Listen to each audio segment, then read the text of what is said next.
All right, everyone, we start off today explaining Joe Biden's comments the other day that MAGA is the most extreme movement the United States has ever seen. Now, first, we'll briefly gloss over the hyperbole, which is that you're effectively saying that the modern Republican Party is more extreme than the American Nazi Party, which actually had a heyday back in the 1930s, by the way. There were 100,000 people that gathered actually in New York City, of all places, a rally in support of not starting a war.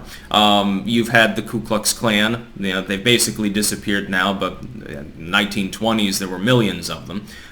You've got the new Black Panther Party. You've got all sorts of socialist and communistic movements in the United States. Bomb-throwing anarchists back in the 1910s to the 30s mainly. That's when socialism peaked in most civilized nations. You've had the Know-Nothing Party of the 1800s. All sorts of different things. You've had quite a tumultuous time, as any country will, but saying that the current incarnation of the GOP, which still has a lot of pussyfooting neocons in it, is somehow extreme, I deny that fact. Biden is objectively wrong on the hyperbolic basis.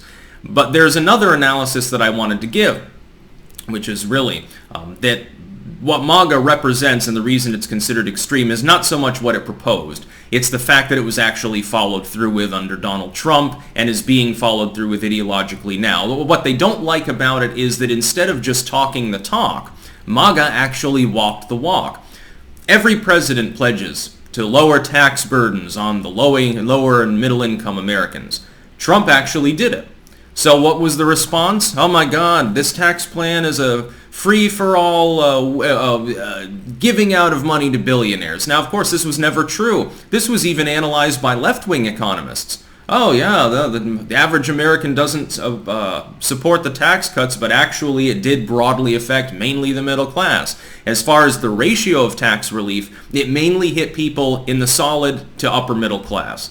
That's who got the most relief, especially, including myself, if there's any aspect of self-employed income because of the offset, the 20% income offset.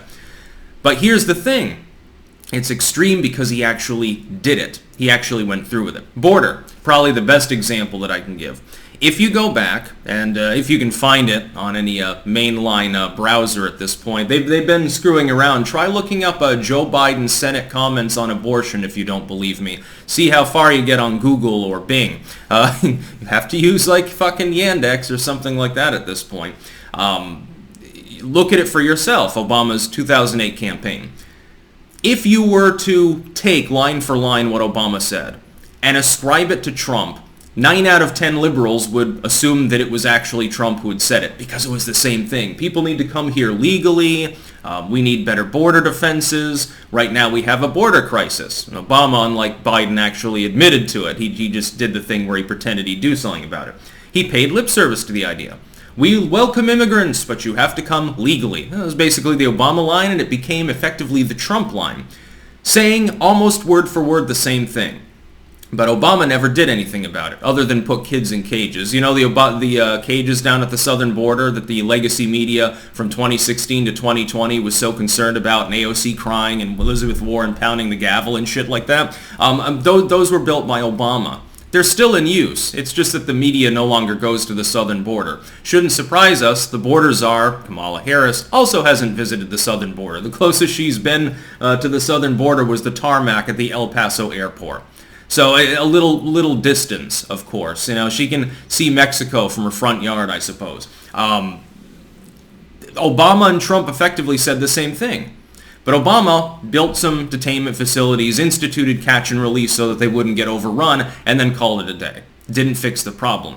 Trump allocated new resources, hired more agents, retrofitted several hundred miles of what doesn't constitute an effective border, vehicle barriers and so forth. That was basically half the U.S. border before him, built another 100 miles of new wall, and it worked so well that Joe Biden actually begrudgingly dispensed the last few $1 billion of allocated Pentagon funding very quietly in the middle of the night so as not to offend the leftoids to finish the projects that Trump had already started up, because the bollard fencing and all that stuff was just sort of sitting there gathering dust for the better part of a year. Biden realized that it was probably about time to take care of some of the fears of the border neoliberal NIMBYists and also the Hispanic business owners down there being absolutely pounded by his economy.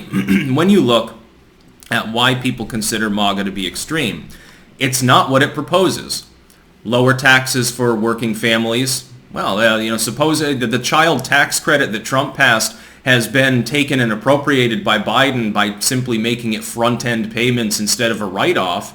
It's the same exact thing. You've just made it front-end and pretended that you had the idea first. You have, over and over again, not just with Biden or Obama, but throughout past administrations, effectively the same kind of rhetoric. You even have it with regards to war and diplomacy. Donald Trump says, well, I'm going to deal with some of the world's nasty dictators. Every other person running for office says, I'm going to take Putin out behind the woodshed and make him do push-ups. Well, I'm going to do something about the disparity in Chinese trade and their fixing of their own pricing to try to screw competitors. Oh, I'm going to deal with the terrorists. But Trump actually did these things. One of the biggest hits of the Trump administration, standing out of the way and watching with glee as ISIS got absolutely ground pounded by the fucking Iranians and by the Syrians. What was Trump called at the time? A Russian shill for defeating ISIS.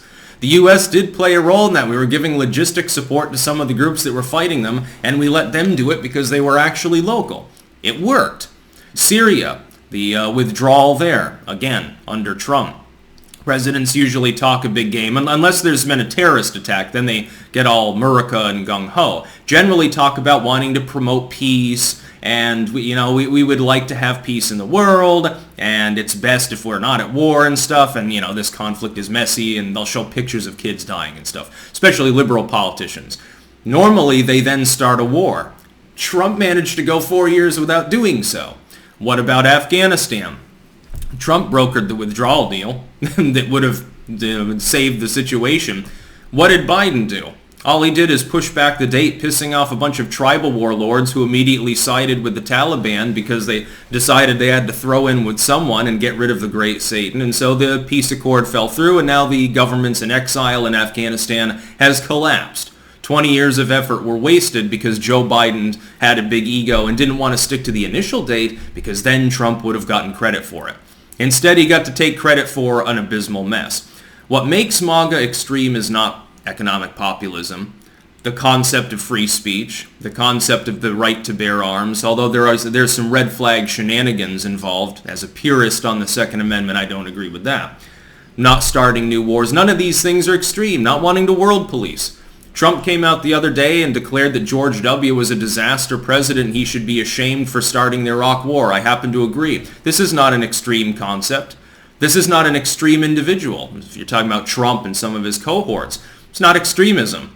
It's reality. It also harkens back effectively to what would have been considered very centrist, very bland, normal policies for the better part of a half of a century anyway. From the period roughly from the start to the end of the official Cold War, that entire more than half-century period, what Trump has spoken about and done would not be considered extreme. Having a border, believing in the premise that people should come into your country legally if they're coming, it's not bigoted. It's not based on race at all. The concept of not starting new wars, I think, I would hope is a fairly unifying feature of the average intelligent individual. Again, except for the gung-ho times like after 9/11 or after Russia invades Ukraine and we're not technically involved at all. Only we're sticking our cock in the beehive at the moment and trying to get involved. I would call that more extreme. Joe Biden and his cohorts giving intel that's leading to direct military action is a half step away from declaring war on a nuclear state. It is utterly insane what's going on. Sanctions? Okay, not an act of war. You can choose to do business with another country or not at your leisure. We're now militarily involved, and it's not just, hey, we're giving them weapons. It's more of an involvement, just so people are aware about how extreme the Biden admin's foreign policy, how hawkish it is. We're doing more there, arguably, than for most part we did for several years under Trump in Syria, other than an air-based strike here and there. But other than that, basically our troops just sat there.